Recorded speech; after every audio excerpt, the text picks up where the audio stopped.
Hi everyone, welcome to another episode of Talks and Cakes in collaboration with the Service Civil International or as part of the special podcast series for the International Day of Peace. And today I'm recording this episode with Nour Da'na. I'm good, thank you. And you? I am good. Thank you for accepting the invitation to join us in SCI podcast for the International Day of Peace. And I'm looking forward to hear your thoughts today. So I know who Noor is, and I know that we did a podcast with Talks and Cakes before, and you shared with me like your journey with volunteering since your childhood. But I think it's really interesting to hear your volunteering journey with SCI. So could you please, Noor, introduce us a little bit at the beginning? Yes. Thank you, Ala, for this amazing host again. It's always amazing to collaborate with you in a podcast or in a meeting or even in a short video. So to begin with, my name is Nour Da'na. I'm a Palestinian activist. I'm 27 years old. I have started my activism/volunteering life since I can remember. I always started as a participant in many different projects and work camps around. Basically, started in Palestine, and then I started once I became the age that allows me to travel outside of Palestine. I started becoming a volunteer and participant with many different work camps all around Europe, the United States, wherever there is a chance to represent Palestine, I would be included. I started my journey with SCI movement during last year, which was September in Rome. It was one of the projects that actually opened my eyes to see and meet amazing people from SCI. During that project, it was the first time that I met people from SCI. I did not know a lot about the movement. I knew from the things that were available online to read about it. But ever since last year, I have been more involved in many different aspects with SCI. Okay, that's really nice. Also, okay, so part of this as well, and what you shared with me, could you share a moment that you had during SCI, maybe meetings or trainings, and you think, I don't know, it changed how you see the world? This is a little bit of a tricky question Yeah. because all the moments with SCI I shared were heart touching and eye opening and somewhat left a mark in me in any way or another. But if I can recall one of the the most important moment that I can actually say that changed my view on the world was during the first time I participated with SCI, which was the Stop All Genocide seminar in Rome, where I met you. You were one of the organizers there. At first, I thought that it's gonna be like any other project that talks about things that are happening in the world, especially Palestine.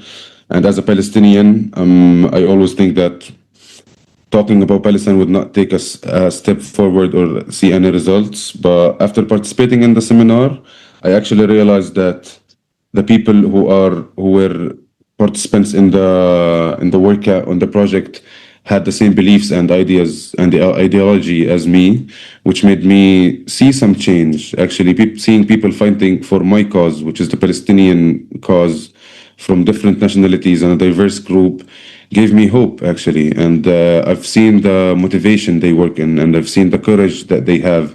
The people there actually gave me a light of hope that I forgot about, let's say, especially after what's been happening in Palestine. I felt helpless and hopeless, but with the project and the people that we met and the materials that we learned throughout the week that we spent in Rome gave me actually changed my perspective to the world and how I see it, especially when it comes to Palestine and how you should never stop, even if just by spreading the word or the message that you want the people to know. So this was one of the moments, and another moment I can share with you was when I had the chance to actually be an organizer, which is not long time ago, which was with the project Wikipedia for Peace. I had the chance to be an organizer as a SCI member and also an No More War member, which also changed the way I perceive the world hearing other people writing articles against the genocide that is happening in Palestine made me brought the light back in me, basically, to know more how people can actually fight, even if it's not just by being in the war zone. Yeah. So do you believe, Ahmed, do you believe, Noor, that solidarity matters in this aspect? Always, Yeah. always. Solidarity is one of the being having solidarity with a cause. Talking about it does make a change. Maybe you will not see the change at the moment, or like in a month, in a year, maybe, but the change is there. Solidarity is what we ask for people always. Yes. Okay, so maybe this would lead to other questions, like for you, in your opinion as well, and in your thoughts, and also based on your experience with SCI, Mhm, how do you think people can challenge wars that are happening around us, or through activism, but maybe also like through your everyday life, or maybe through your time? I know that you're now also volunteering in Barcelona. Maybe you mhm, can mention maybe something that you project you're working in and you're trying through this in your everyday life, taking mhm. advantage of in the project that you're Mhm. currently on. First of all, what you need to actually challenge what's happening in the world at the moment is to have first point is to agree on what is right and fight for what you think is right, even if 90% of the people think it's wrong and you have a deep belief that it is right and this is what people deserve to. Never lose hope, because if you think about it and you think that's the right, just know deep down that you are actually fighting for what's needed. One of the things also to fight for the things that are happening and being solidarity with is just by talking about what's happening.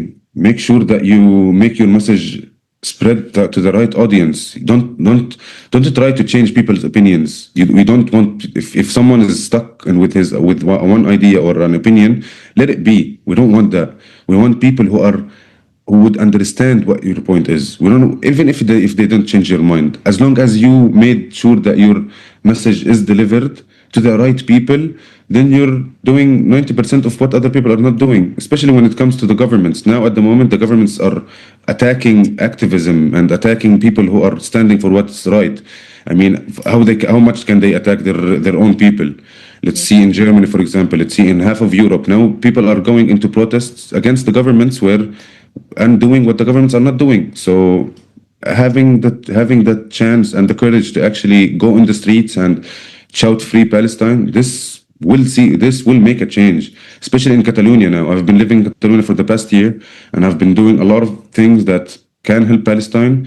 I don't mean by collecting money. I don't mean by freeing Palestine. I don't have the capability for that. But what I have the capability is to spread the message. I have an event happening very soon in Catalonia where I'm gonna do a movie screening. I'm gonna have a discussion. We will have refugees there to have a chat with the participants. I started a stickers for Palestine business where I stick Palestinians sticker all around Europe and take a video for them to make sure whoever sees them that Palestinians are still there. We are still fighting. So my way of resistance does not have to be first raw in military or go to fight against armed resistance or whatever. It's just to have a full conclusion on that Palestinians deserve to be alive and we deserve a better life. And even if it was just by talking about Palestine, sharing protests, going into demonstrations, doing workshops about this, printing stickers, movie screenings, a Dabke workshop, for example, just to make sure that the culture is still there. You don't have to focus on what is actually happening. We are already focusing on, but we're trying to find a different methods to actually get more people stand behind us also to fight for what is right. I totally agree with you because I think I cannot imagine how it would have been all that time if we didn't do all of this, you know? Exactly. Maybe it would be that easy that we have been forgotten. Exactly. Exactly. We would have. I've seen it. I've seen it. I've been in. I went to Germany one time, and I had the kofia with me on. I didn't even like. I was not like showing it that much. It was just on my in my shoulders.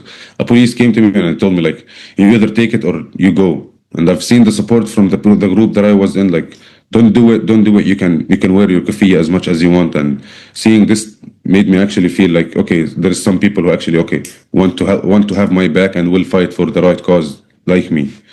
Yes, So and the that's thing how I is see that it. there's a space, Noor, in the global north. There is Hmm. space for this because Hmm.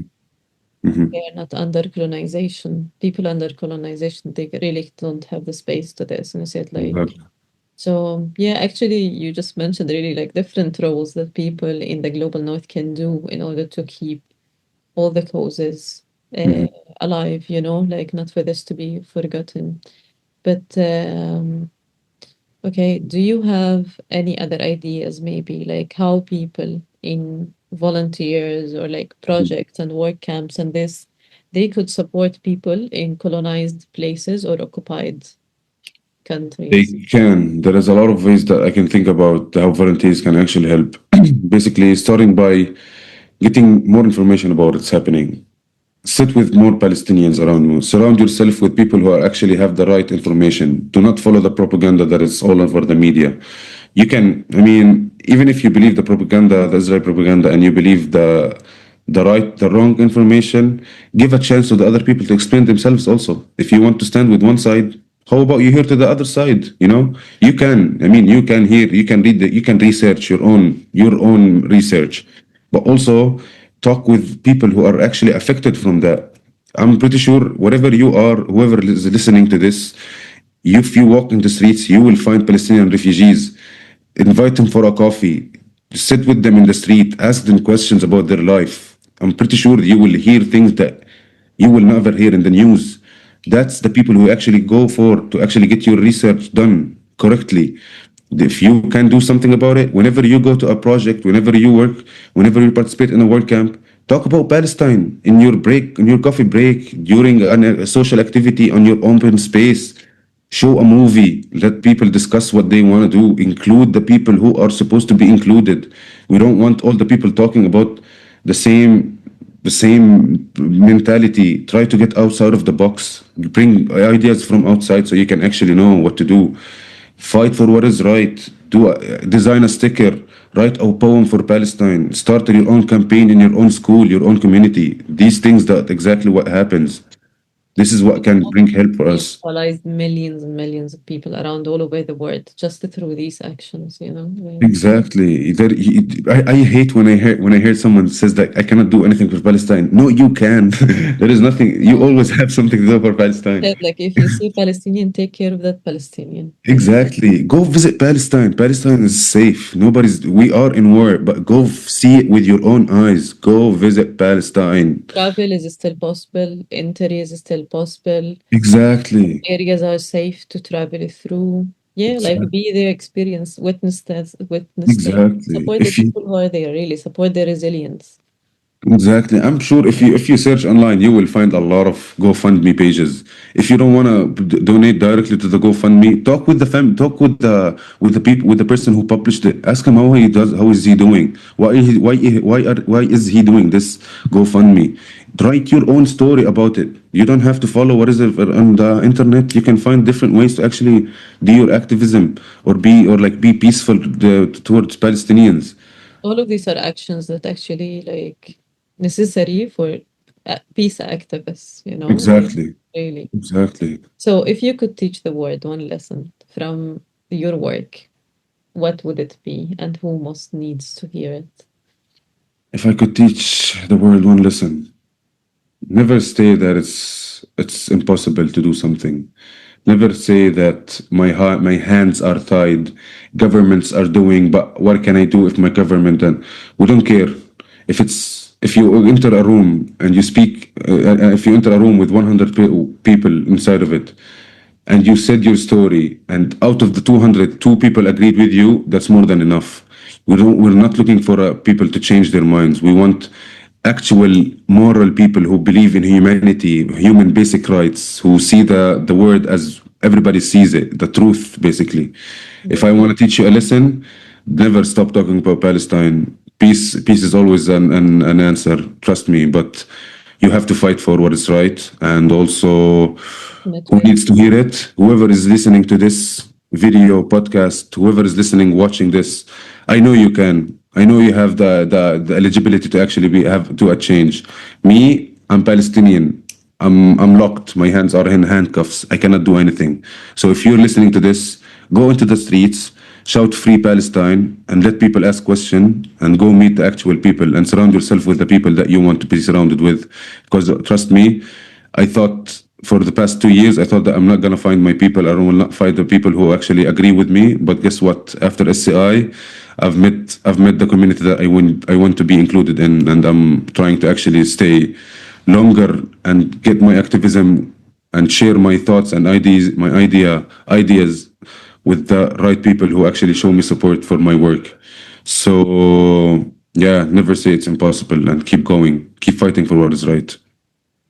That's amazing, no, really. And I think this is a very empowering message that people with SCI would Mhm. appreciate it and would hear it as well. And also from outside the movement, people who follow us, they can really like listen to true, real Palestinian voices who are also doing Mhm. their service in SCI, Exactly. in Europe as well, and trying really like to give as much as they can to the movement. True. True. So yeah, actually that was the episode. Very short, but it's really, how to say, like very short but very impactful of really your Mhm. thoughts and ideas that you shared. Mhm. So really, thank you again for accepting the invitation and for being part of SCI podcast and for being also in part of Talks and Cakes podcast before. Thank you so And much. I heard it so many times that really your voice matters and people are hearing it, and it's really very, very good. So I wish you best of luck. Thank you And so much, Ala. thank you so much. And if I can just say one more thing, coming from two Palestinians, trust us, me and Ala, we're not the best Palestinians out there, but we're doing whatever the best we can in our hands. And Yeah, we're never stopping. yeah, yeah, شكرا exactly. علاء وتحيا فلسطين Yeah. والحرية لفلسطين دائما إن إن شاء الله دائما دائما يا فلسطين حرة من البحر للنهر نحكي شاء الله. إن شاء الله والله. Thank you everyone for watching our episode. That was all for today, and stay tuned for other episodes with Talks and Cakes in collaboration with Service Civil International. Bye.